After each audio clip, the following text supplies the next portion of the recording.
Absolute bedlam. Absolute bedlam. Absolute bedlam. Talking about topics and stuff. Absolute bedlam. Absolute bedlam. Absolute bedlam podcast. Who? What? Where? Why? It's just going to be absolute bedlam now. There we go.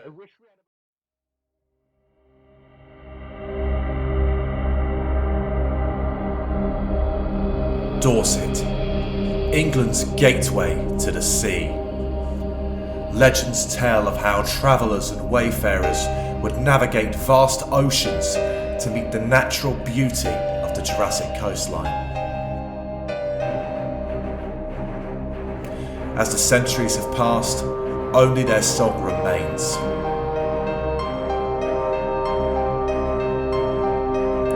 Absolute Bedlam are proud to be sponsored by Shanty Spirit, the taste of the Jurassic Coast.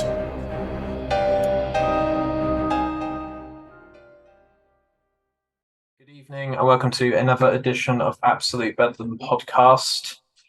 Got Queenie Zoee, Hi. Twitch, TikToker, Instagrammer, Goat Energy ambassador. We'll get on that in a minute. Comic-Con cosplayer. All sorts of stuff going on. How's it going? You all right? Yeah, I'm not doing too bad, thank you. Good. I'm trying to not move too much. As my editors mentioned, the new webcam that we've got not only makes me look horrendously high definition to the point where I probably need to get like a sort of face mask, but it also autofocuses. So if I move too much too quickly, then the whole webcam will go apeshit. So we'll do what we can with one of the most fidgety people on the planet. But yeah, how's your day been? You all right? Yeah, it's been good. I did a small stream earlier. I filmed over the weekend, but yeah, it's been going good. Good. Do you stream Fortnite still? Yeah. On Twitch? I streamed Fortnite today, yeah. Have you got any plans to expand that to streaming something else? I do stream other games on other days, like Beat Saber or Tell Me Why, Crash Bandicoot. It just depends what I'm in the mood for at the time, really. Yeah. Fortnite's quite a sort of easy game to sort of pick up and put down, isn't it? Yeah. Nice. It is. Definitely up for watching you play Crash Bandicoot. I love that game. Okay. Nice. So Comic-Con. I'm always fascinated by Comic-Con. I've had Ross Mullen on a couple of years ago, who was the original White Walker in Game of Thrones. And I met him at a Comic-Con local to me. But apart from that, I haven't actually been to any Comic-Cons. So what's the usual place that you go to in terms of location when you go to one? My usual place is usually Birmingham. I have started to make more of an effort to go to the London ones because the London ones are actually closer to me than the Birmingham ones.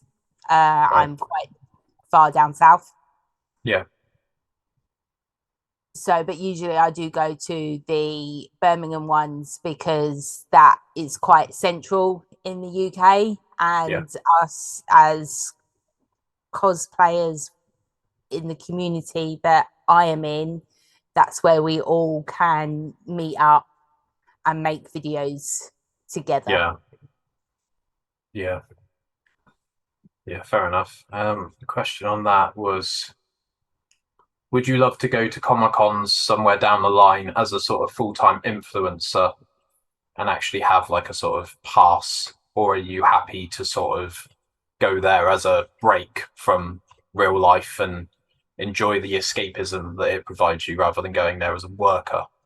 I enjoy the escapism, even if I do get approved as a creator. Yeah. So I got approved as a creator back in March for London MCM. I've been approved back in London again this October for MCM. and I'm waiting to hear back for December for MCM Birmingham. So, but I don't see it as work. Sometimes it is difficult to remember to stop having fun and go, oh, I should have really took a picture of that. Oh, I should have filmed something funny with that. It is sometimes difficult. But I have been to an anime con recently, and even though I still went in cosplay, it was still quite nice not to have that in the forefront of my mind about making content. But I do enjoy making content. Yeah. Do you tend to go for one day, or do you go as like a whole weekend? Because then you can kind of split it into like content day, enjoy day. Yeah, I wish it was that simple, but no, unfortunately, I'm there for the whole weekend, whether it's a 2-day or a 3-day event. Content day is every day because we go as different characters on each day. So I go as a different character each day. My friends go as different characters each day. So you have to seize that opportunity when you can to make that content when we're all in our get up, as it was, in our different personas. Going to the actual Comic-Con, how much sort of mental capacity do you dedicate to deciding what you're going to go as? It does depend on the time of year, because I do have OC cosplays that I have that in needing me to wear onesies. Okay. So I don't wear those to Comic-Cons during the summer seasons, or if the weather's going to be warm, because it's just going to be generally uncomfortable, and half the time I'm not going to be wearing the costume to its full capacity. So things like that, yes, you do have to think about what you are wearing to what time of year it is, if you can, to make sure that you can be as comfortable as you can in your cosplay. Functionality is key. It's not always possible. It's not always possible. I have cosplay with 9 tails on it. That alone, the weight of that, the functionality of that is very difficult. So even if there's an escalator or a travelator, you can't do that. You have to take stairs everywhere. So functionality. I can walk in it, but I can't take the easiness of everybody else going around NEC because I have 9 tails dragging behind my bum. Was that Ninetales the Pokemon, or is that a completely different thing? Ninetales is Ari from League of Legends. Oh, okay. Oven from League of Legends. Nice. Do you have any more conventions lined up later this year or early next year?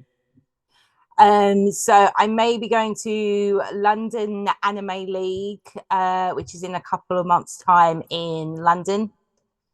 After that, I'll be going to MCM London as an creator. They have approved me for my creator pass. And then after that, there's a few months grace at the moment where there is nothing. And then it is MCM in Birmingham, which I'm waiting to hear back from at the moment, if I'm a creator yet, but they are so snowed under with applications. They're a bit slow in getting back to us at the moment. Just on Comic-Cons, to tie this up in a nice little bow, in terms of expenses, you've got obviously getting to the Comic-Con, getting to the hotel, travel lodge, Premier Inn, delete as appropriate, food, all sorts of stuff. Like, I go to a lot of Pokemon Go events, or I used to. I'm not too sure about now, but the ticket to the actual event was the cheapest part. So do you find that that takes a bit of a financial toll on you based on the more you go? Because obviously the creator pass means that you get it for free, but then you've got everything else sort of. You still have everything else on top. So as soon as those dates are released, us cosplayers are booking those hotels, whether it's 6 months in advance or 9 months in advance, as soon as we can, to try and get the rooms as cheap as we can.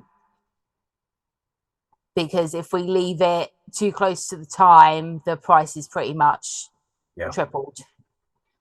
So one of the most expensive things can be the hotel room and the food, because you are restricted to you can only buy food at the con. So they've sort of stuck you between a rock and a hard place, but depending on how busy you are, sometimes you forget to eat anyway.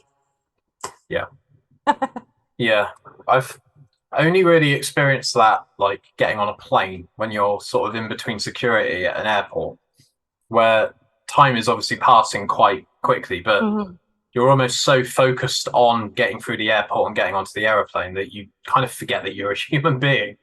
And you're constantly like having to give up your bottle of water at a certain gate at an airport. And, you know, the airplane is obviously going to rip you off regardless of who you fly with. A bottle of water is like £4.50.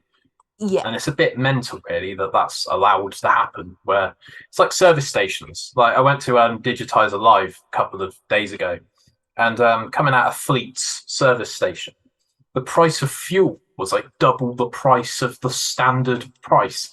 And I was like, fucking hell, like you can't double the price of fuel just because of the location of the petrol station. But yeah, crazy world. Right, so TikTok. One question on TikTok. I'm 33. I'm nearly 34. Queenie Zoee, what is TikTok? Please try and explain it to me in a way that I can understand it. Okay, you can't use your. I'm sorry, you cannot use your age as an excuse because I am 34 myself. Okay, fair enough. Just to put that out there, okay? Nice.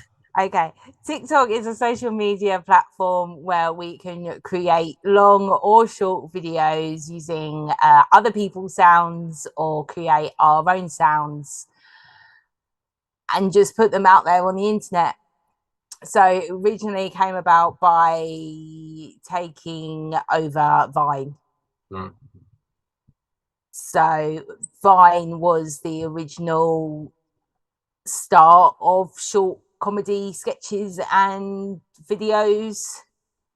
Then Vine sadly shut down, and then out came TikTok. There are a lot of different ways people use TikTok, whether it's on my side, whether it's the cosplay side, or it is, for example, for the food side, where people will show you recipes and how to cook things, or even comedians will use their TikToks to just try and get their work out there and show short clips of their shows. So TikTok can be literally what you want it to be and what you want to see.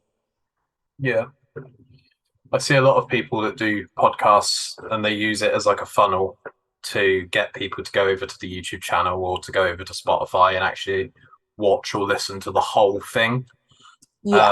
But out of context, like a 10-second clip on a podcast, unless it's clearly like a joke, then I find it gets a bit lost on me.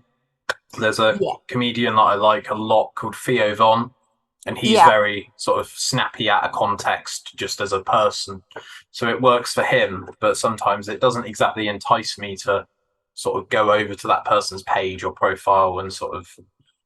But yeah, I suppose that's just my sort of habitual non-TikTok brain, not quite firing. Not everybody has that part of the brain, as you put it, switched on for 5 second or 15-second clip videos. They need more information. We do short videos because it's going to get more playtime and it should get pushed out more to the algorithm in theory, even though TikTok changing the algorithm, we don't know what they're doing from 1 minute to the next. Whereas a long video is harder to keep that audience's attention, because whether they'll be watching it for 5 seconds or 15 seconds and you've done a 1.5-minute video, they might not see it through to the end. Only may say 10% may see it through to the end, and that'll be probably your core audience that watch you regardless of what you post. The viewership of like, I'll watch anyone or I'll watch a specific person do anything. I think that's a bit of a, not a commodity, it's a bit of a rarity nowadays. That people just want to watch funny stuff. They don't really necessarily care about the person creating the funny stuff. They just want the laughs and the fails and someone slipping over on a wet floor. But yeah, there we go. So last question on TikTok is, do you actually digest the content on TikTok, or do you just use it as a platform, post on it, and then leave it alone for a day?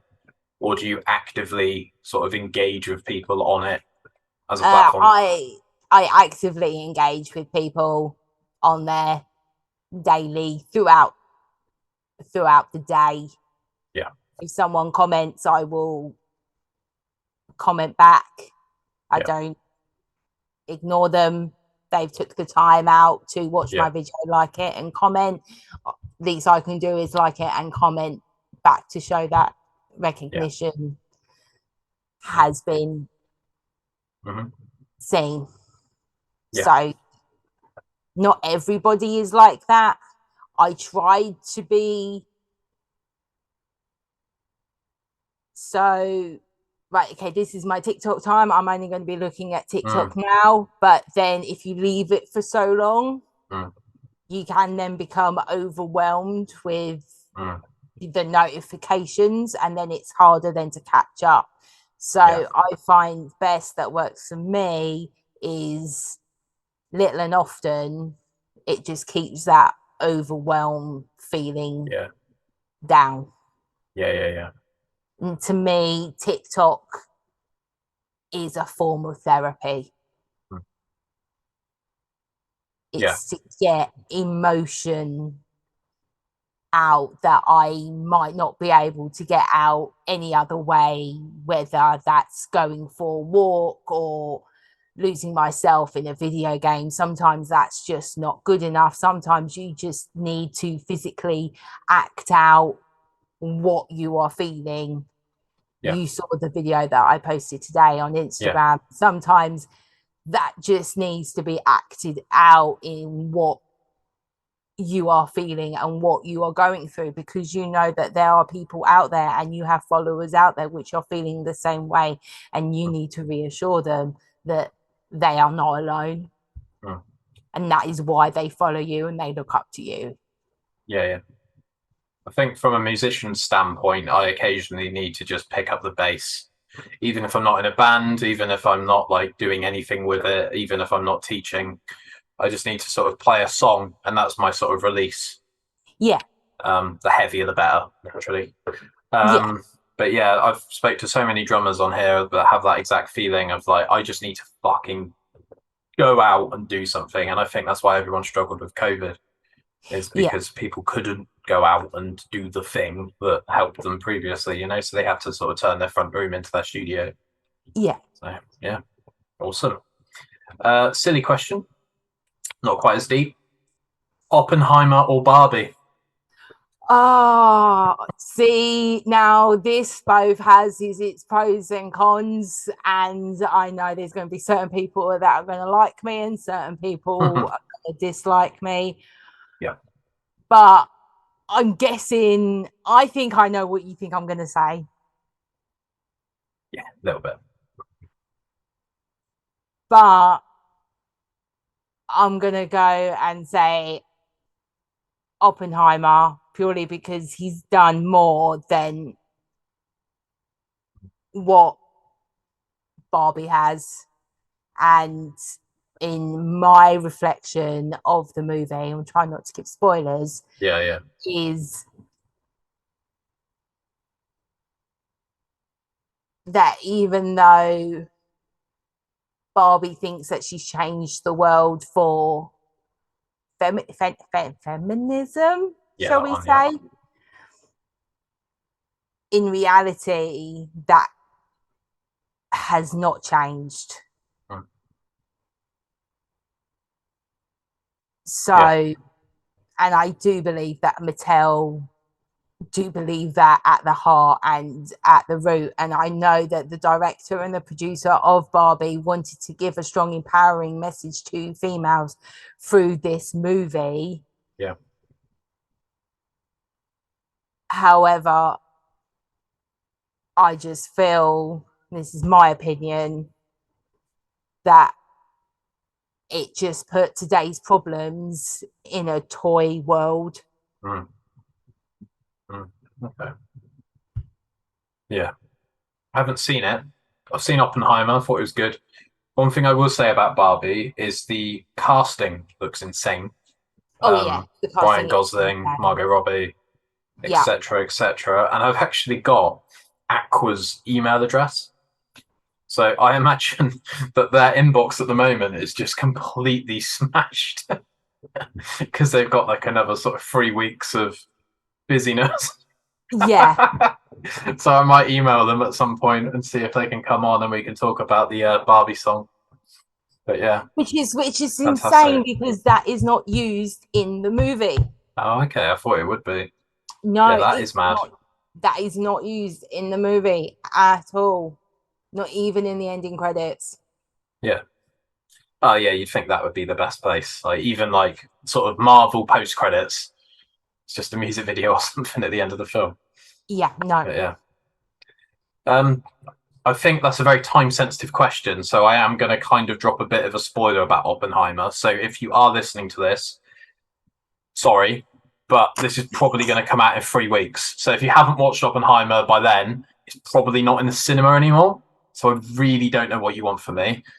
There's a point in that film where obviously the atomic bomb or the nuclear bomb had gone off, and it was like marked as a success. The aggressive turn of politics where Robert Oppenheimer was looked at like a messiah, and then all of a sudden he was dropped like a sack of shit because he'd kind of done what he needed to do, and they had the sort of the weapon manufactured and ready to go.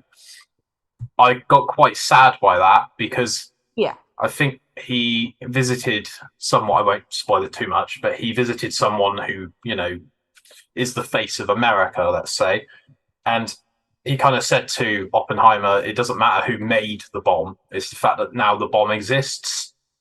So he kind of made himself redundant. And I just thought, bloody hell, like, it's not the person that created the number one.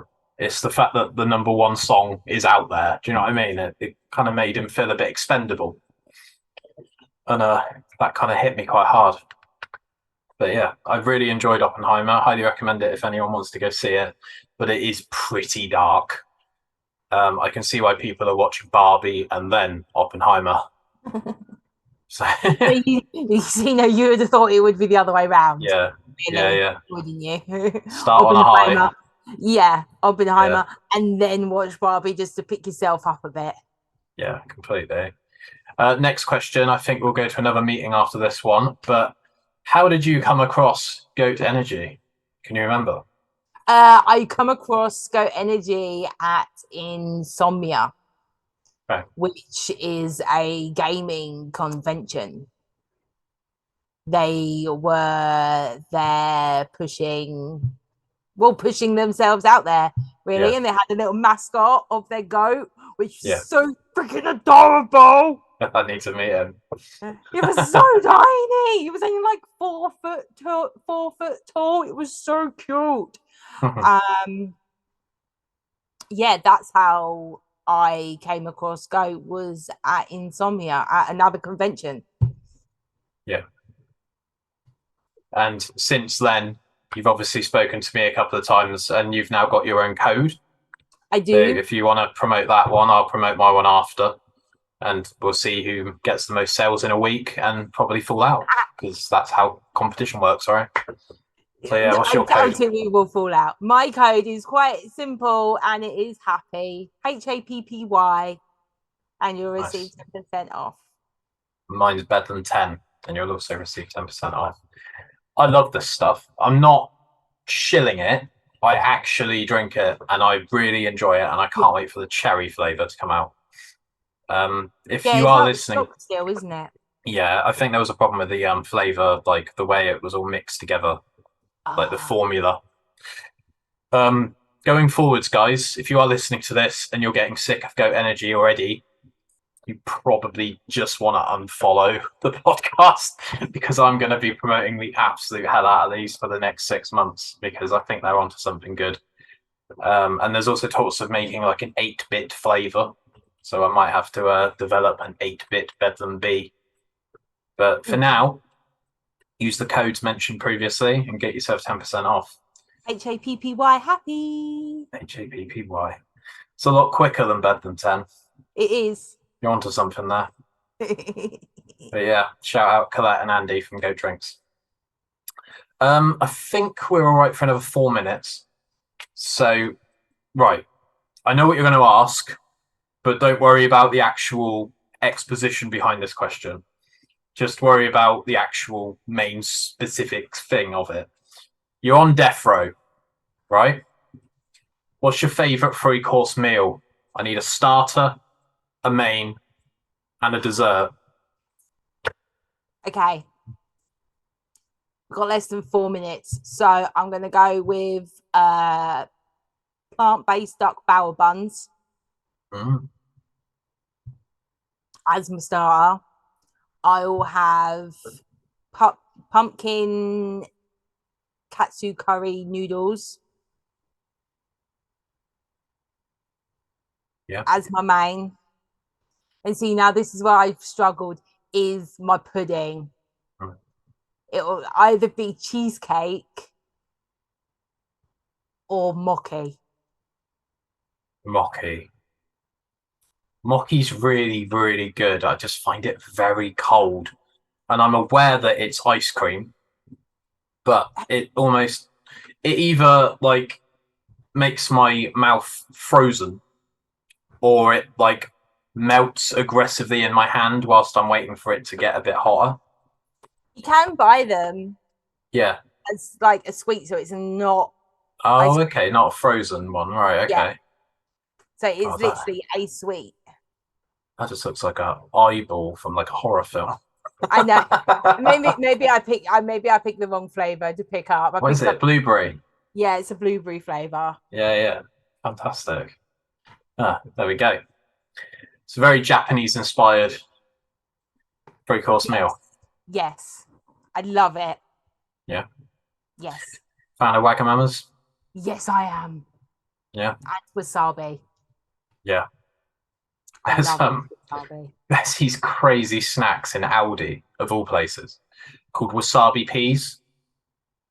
And they come in a green pack. And if you ever want to hate yourself, I tend to put 10 in my hand and just eat all of them in one go. And it literally feels like the heat is like going up through my nose and like out of my nostrils, like I'm a dragon. And it really like gives you a punch. I reviewed some hot sauce with my editor, and we had some wasabi peas on the table whilst we were doing the hot sauces. And that's up on the YouTube channel. But they have a bit of a sort of initial sort of smack to them, and then they kind of settle down, but they're also quite crunchy, so they're kind of like this weird mix of like everything all at once. I have an Aldi down the road from me. I'm going to see whether they have some, and I'm going to try this wasabi peas. Yeah, fantastic. Awesome. Yeah. Right, so we're going to go to the next meeting, because this first meeting was a bit of a nightmare to get into, so I'm just going to go sort all that out. And I'll see you in the next one. And in the meantime, thanks for listening, guys. And bear with, we're just going to play an ad. Cheers.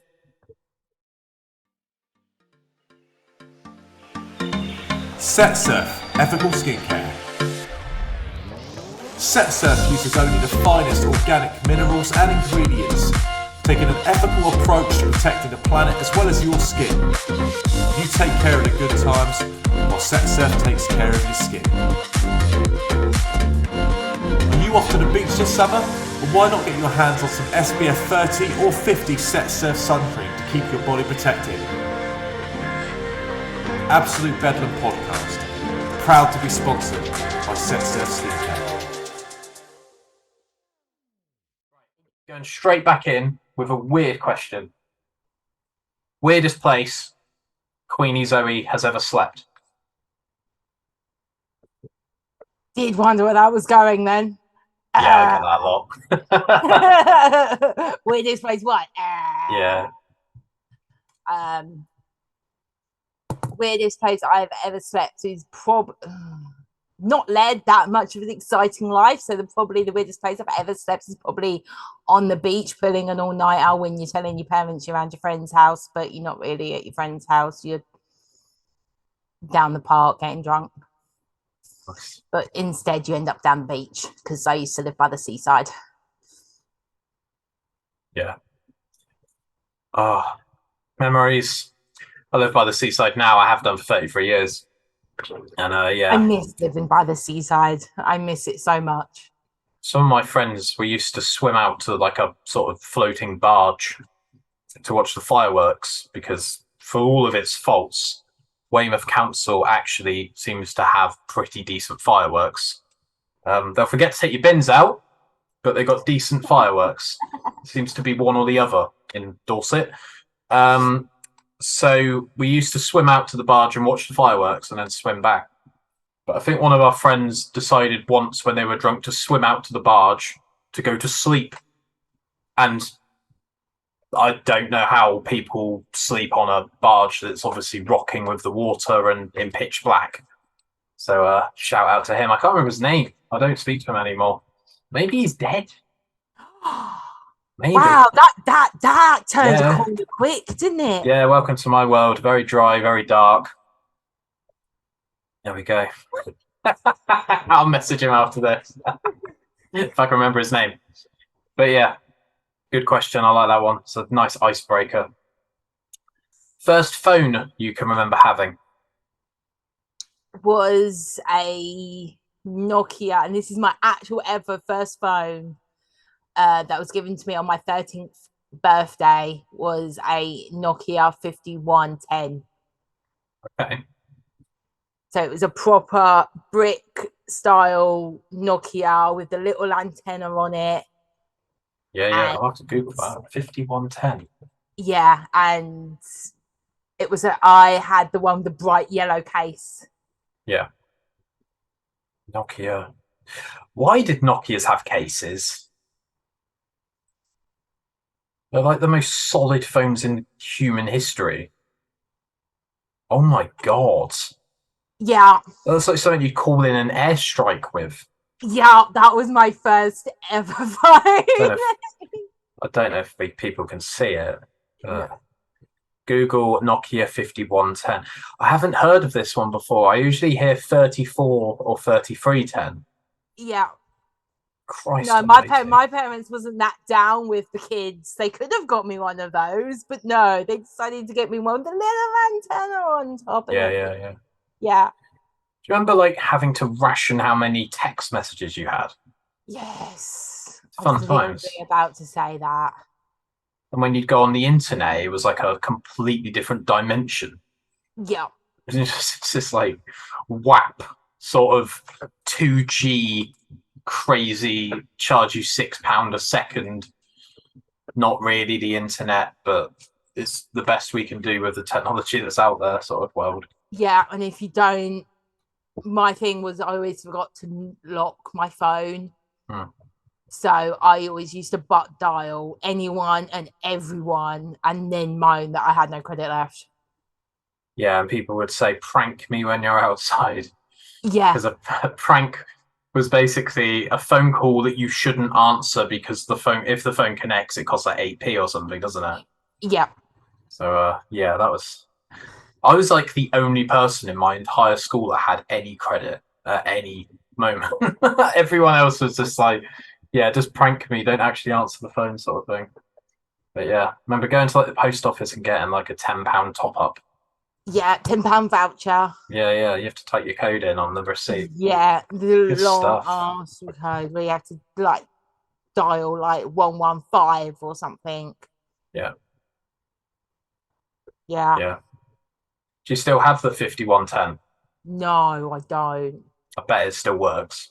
It probably does. It's in a I think museum it's got somewhere. recycled. Yeah.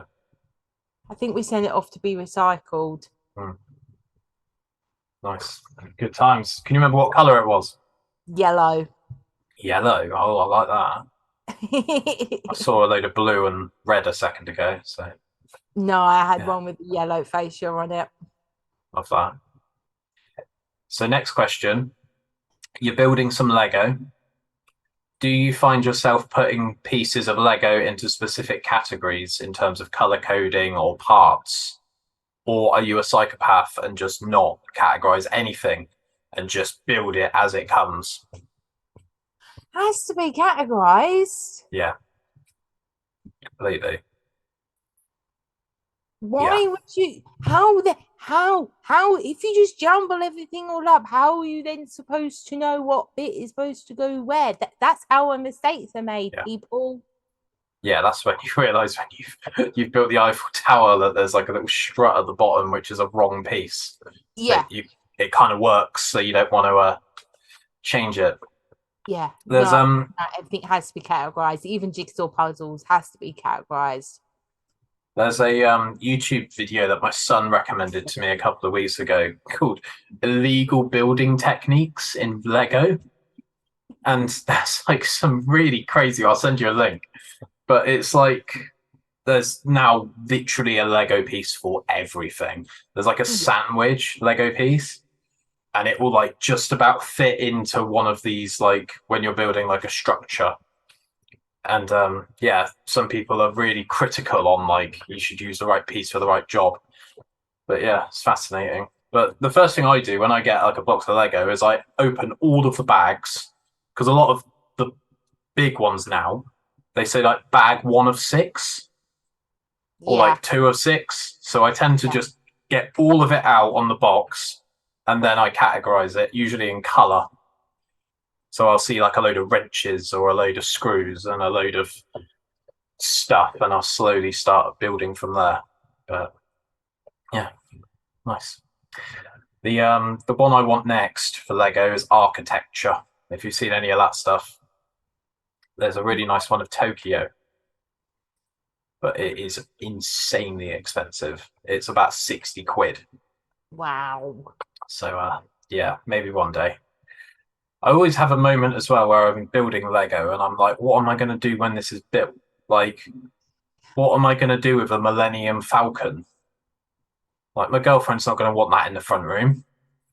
Then again, my girlfriend's actually quite calm. So she might, but she might let you.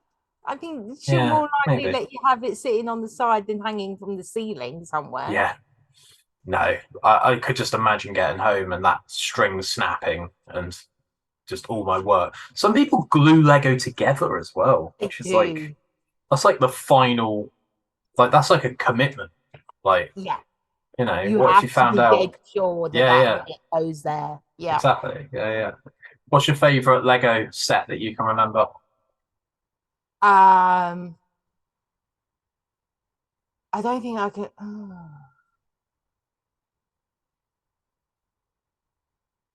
I don't think I had one, to be honest. Mario, Minecraft, Star Wars?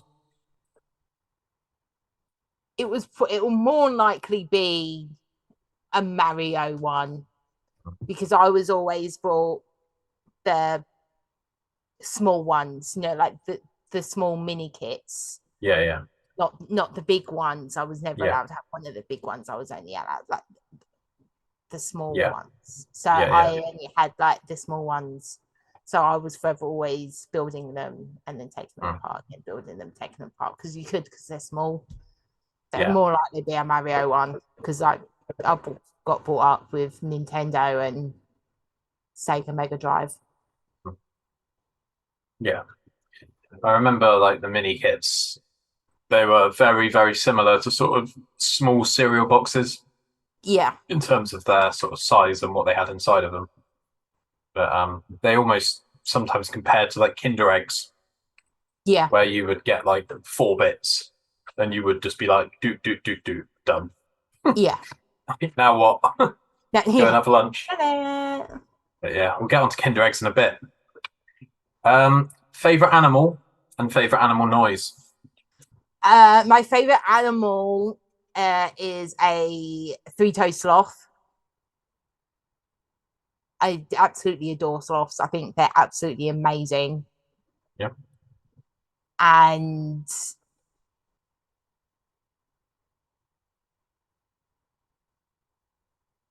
favorite animal noise is a porcupine when they're eating.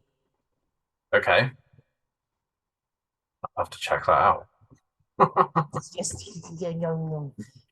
Okay. It's a bit like that. I'll put a link in the description if I find an adequate video. Have you seen the turtle eating a strawberry? Yes, my friend kept turtles. Yeah, is it similar to that? It is a bit, yeah. Okay. Yeah, I'll definitely check that out. Awesome. Yeah, I don't usually ask that question very much, but we're very much in the quick fire quicksand now. So, right, what else have we got? I asked you the weirdest place you slept. Quick fire questions. Right. Favorite video game and childhood first video game memory.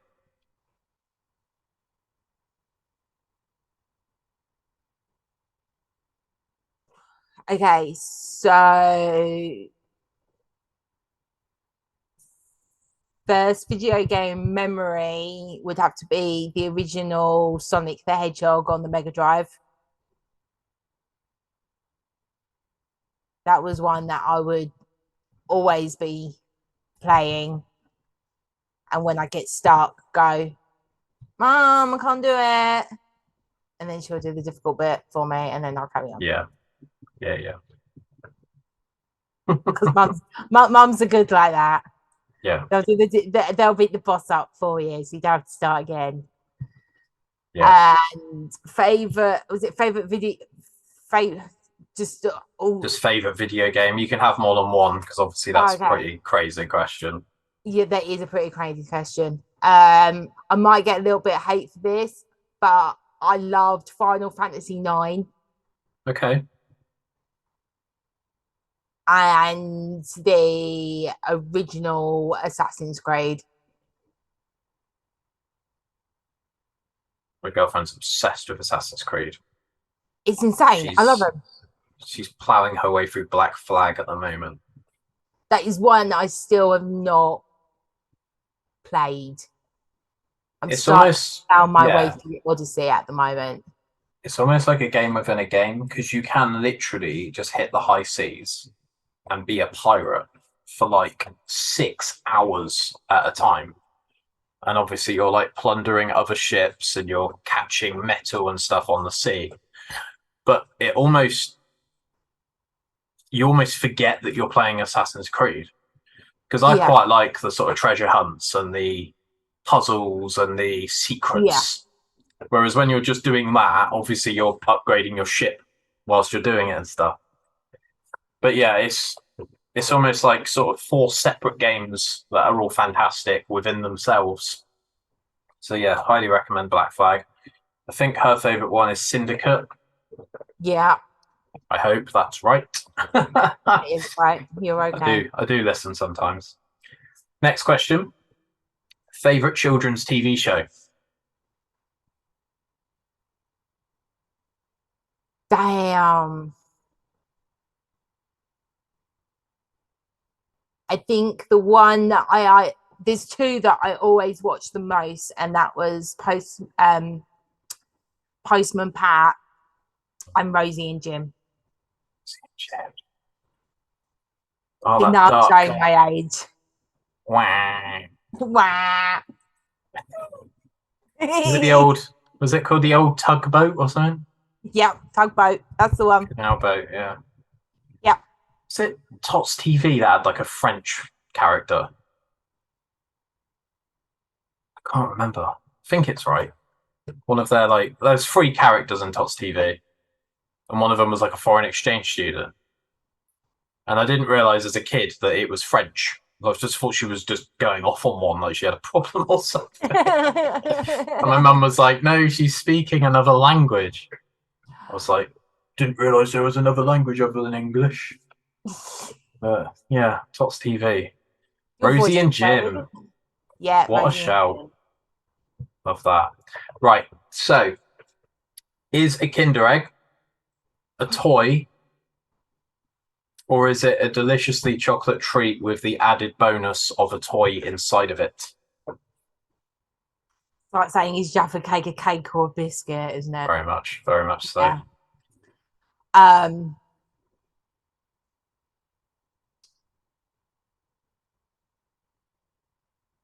It is a chocolate treat with a toy inside.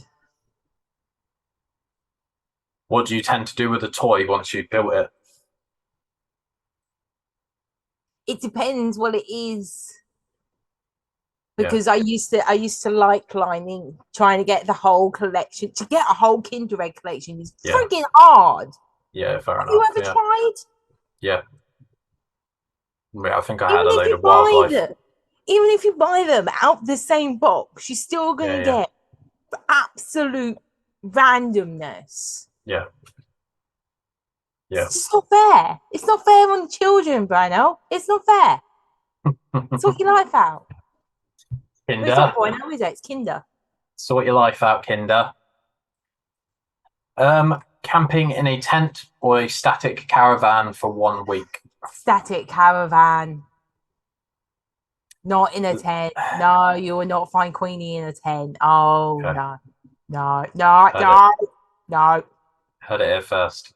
No. Living in a city or living in the countryside? City, because I'm scared of murderers in the countryside. I'm scared they're lurking in the woods. You're not scared of killers in the city? But no, you can see them. Get away with it, It's the unknown in the countryside, isn't it? That's where murderers go to hide, isn't it? Yeah, fair enough. In the middle of nowhere. I've watched too many scary murderous things. And Prison Break things where they just run into the wilderness and hide behind trees. No, convinced. I can't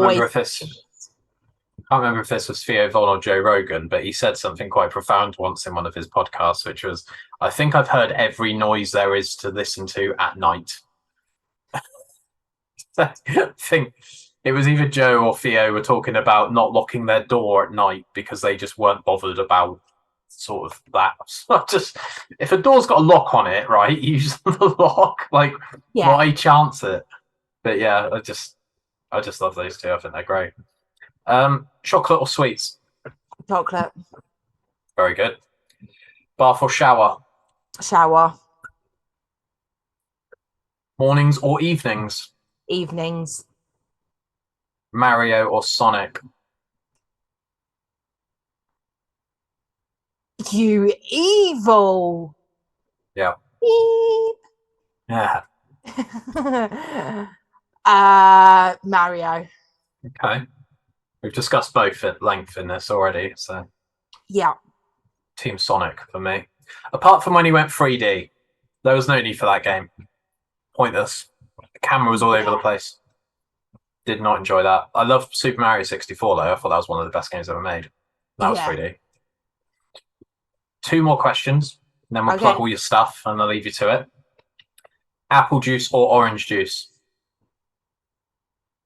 Does the orange juice have pulp? No. Then orange juice. I ain't got time for pulp. I think if you got time for pulp, then you ain't got a lot going on.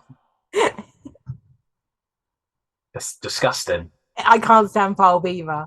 It's like the laziest product ever made. I can't. Drop it in the glass and go, yeah, it's ready. Off to Asda. If you want pulp, just eat an orange. Stop being lazy. Yeah. Grab a straw and go to work. Yeah.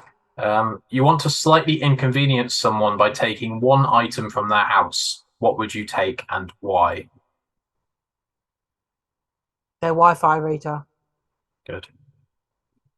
That would definitely inconvenience a lot of people nowadays. Yeah, it would, because everything revolves around our Wi-Fi now. Everything we are so glued to our TV screens, our games consoles, our phones. Yep. And we are so always glued to the internet, even if you are just, whether it's just streaming from Netflix or Disney Plus or Amazon Prime. Absolutely. And everything, by then the world will come closing down and then they won't be able to order from Amazon. Absolutely. Good answer. Like that. I'm looking forward to seeing how that question develops across season 13. It's been a pleasure having you on. Thank you. I hope this hasn't been too stressful. No. For you. It has not. Where can we find you in terms of Twitch, TikTok, conventions? Do you mind if people come up to you at conventions? No, I don't mind. No, so I have no problem people coming up to me at conventions as long as they follow the appropriate cosplay rules, which is you ask before you do. No touching unless we say it's okay. You can find me on all socials under Queenie Zoee, whether that be on Facebook, TikTok, Instagram, and on Twitch. I make it easy for you to find me, and that is also on my website on Beacons, queeniezoe.com, where you can purchase my merch. Ah, that's what it is. Love it. This is what it is. This is one of my original OCs, Sapphire. Nice. Fantastic. Well, I'm looking forward to watching your career from afar. And I like getting people on that have a bit more of a sort of social media-y presence than myself. I do feel a bit like a sort of, what's the expression? A rolling stone gathers no moss. And I think that I have stopped rolling in terms of TikTok and Kick, which is like the new version of Twitch. And all of that stuff. Yeah, and there's Clapper, which is supposed to be the new version of TikTok as well.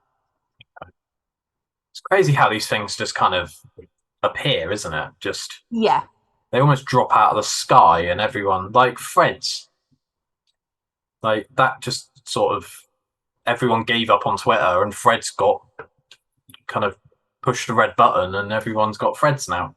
Yeah. But yeah. There we go. Still don't know how to use it. I've got it, but I don't know what I'm doing. But what else is new? So I just about know how to use Zoom. So I'll stick doing the podcast. And thanks for all the love on... That's it. Thanks for all the love on the ABP YouTube channel lately. It's been going absolutely mental. Tried some Mr. Beast chocolate with my son. And I did a shorts saying Mr. Beast is probably not going to watch this video, and it's on like 5k watches as a short. So thanks for that.